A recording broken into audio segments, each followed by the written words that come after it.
Sant'Olcese, festa dei comuni del Trenino, buona giornata, anche se il tempo in realtà non ci aiuta, ma era prevedibile. Non è piovuto a marzo e piove a giugno. Comunque la giornata è importante. Allora, Sant'Olcese è uno dei comuni che ospitano, ma dove questa linea passa da sempre. Allora, io sono qui con Simone Giacobbe, l'assessore al turismo e allo sport, giusto? Detto bene? Protezione civile e sport. Protezione civile e sport. E qui appunto noi volevamo saperne un po' di più, perché noi stiamo seguendo la manifestazione, anche se è partita stamattina da Piazza Manin. Poi qui c'è stato chiaramente l'incontro con le autorità e i politici, poi io cerco di tenerlo aperto così si vede, che in realtà quello che avete appena visto è il salame più lungo del mondo. Salame più lungo del mondo. È un record. Sì, allora ovviamente la pioggia ha rovinato quella che è la logistica, ma non l'entusiasmo, perché la festa intorno a questo evento, che ovviamente si connubia con quello che è il Trenino, il Genova Casella, ma oggi Sant'Olcese ha visto un evento nell'evento, che è quello di questo salame. Stanno portando via, vedo, portando via di fretta e furia sotto la pioggia, sono riusciti a coprirlo per tempo.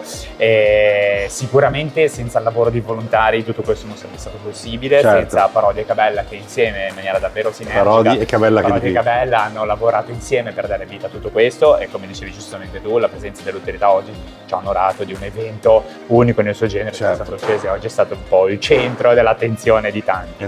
Che dire, dal punto di vista ovviamente di quello che è stata la manifestazione in sé, come dicevo, l'aiuto dei volontari, anche di chi adesso sotto l'acqua sta smontando, corro adesso ad aiutarli, o chi oggi e chi invece durante la festa invece era sui varchi per favorire gli accessi, gestione del traffico, la nostra polizia locale, le nostre 4 associazioni di volontariato di protezione civile.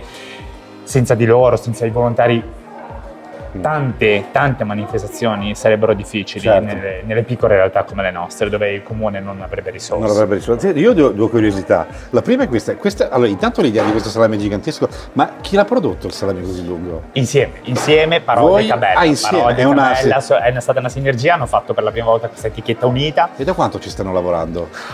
Questo è stato un lavoro importante e lungo, senza di loro, senza questo lavoro corale, perché così è stato, che anche questo è un evento un po' storico, no? L'unione di questi due salumifici famosi in tutto il mondo. Assolutamente. Finalmente si sono messi sotto la stessa etichetta, e oggi ne abbiamo avuto l'esempio, e quindi è grazie a loro che tutto questo è stato possibile. C'è un po' di rivalità fra loro? Allora, io voglio dire, c'era, però fortunatamente si sta andando a dissipare, perché facendo un passo indietro, la forza di questi comuni la fa l'unione, fa l'unione dei volontari, delle associazioni e anche delle realtà del territorio. Si lavora tutti insieme per portare avanti un'idea comune e non far morire l'entroterra.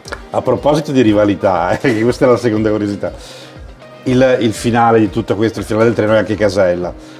Qualche uccellino non mi ha detto che tra voi e Casella non è che sia corsa sempre buon sangue, no? Ma dico la verità, nella mia esperienza di amministratore nel 2019 assolutamente no, anzi con Casella condividiamo delle realtà anche sportive in comune. Per noi è un piacere lavorare con loro, e penso che per loro sia un piacere lavorare con noi. Io credo che questo campanilismo storico che a volte ci portiamo un po' dietro dai nostri nonni è necessario davvero che venga sepolto assolutamente nell'ottica futura di lavorare insieme, deve essere veramente una cosa corale. L'entroterra si sta spopolando, il dissesto idrogeologico è un tema importante, quindi solo se si lavora insieme per obiettivi comuni facciamo il bene della cittadinanza. Certo, c'è una battuta bellissima che dice sempre il vostro illustre concittadino Maurizio Lastrico, quando Mauri. No, perché le relazioni di distanza non funzionano, la mia fidanzata era di Casella, e dice no, la distanza non può funzionare. È vero, sono 10 chilometri. Lo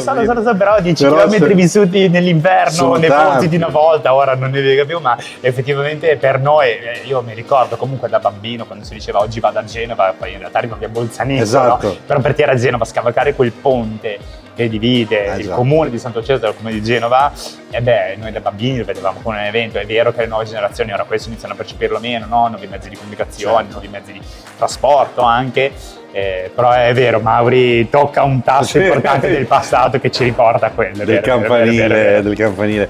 Ascolta, il Trenino, in realtà non tutti hanno capito perché è rimasto fermo per un po' di tempo.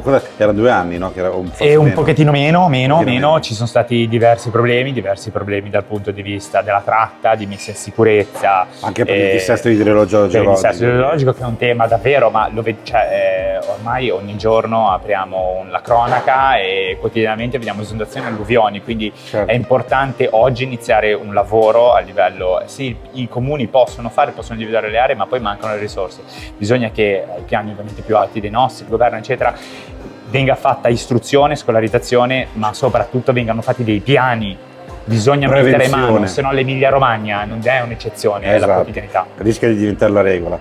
Ti lascio, poi andiamo dai tuoi rivali. Sì, anche perché mi sento in colpa, devo andare a togliere i tavoli e darmi una mano. Allora, no, visto che siamo a Sant'Olcese, progetti proprio a venire dell'estate, l'estate deve ancora iniziare, so che voi siete molto attivi, sì. Avete sempre un sacco di manifestazioni. Adesso, a parte gli scherzi, Sant'Olcese, Casella, ma anche tutti gli altri comuni limitrofi lavorano benissimo, c'è un'accoglienza territoriale che anzi fa sì che non solo per gli eventi, ma almeno io lo vedo perché frequento un po' le zone, si stanno un po' ripopolando, insomma c'è il classico un po' ritorno non alla campagna, però al fuori città, diciamo. Sì, la comodità di vivere in una realtà vicina alla città, però distante dal caos, esatto.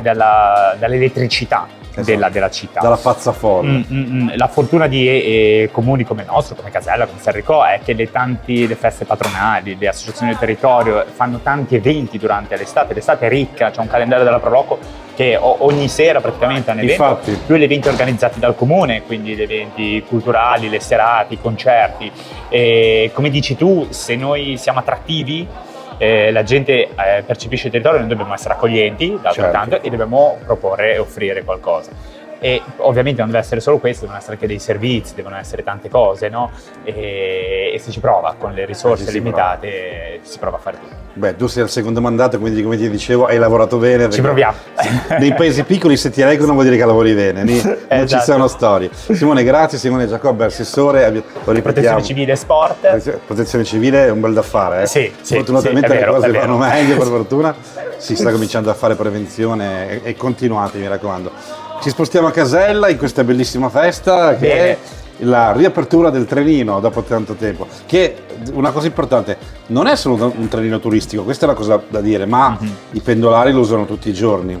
Sì, e questa è stata la grossa criticità del fermo e sul quale l'amministrazione cerca di lavorare. Dobbiamo scongiurare ovviamente altri blocchi, perché tante persone vanno a lavorare, tanti ragazzi vanno a scuola, esatto. Perché arriva veramente, porta al centro, nel cuore di Genova, porta a Piazza Manin, dove poi i servizi permettono di arrivare nel cuore della City, e quindi noi dobbiamo lavorare per questo. Assolutamente, grazie mille Simone, grazie.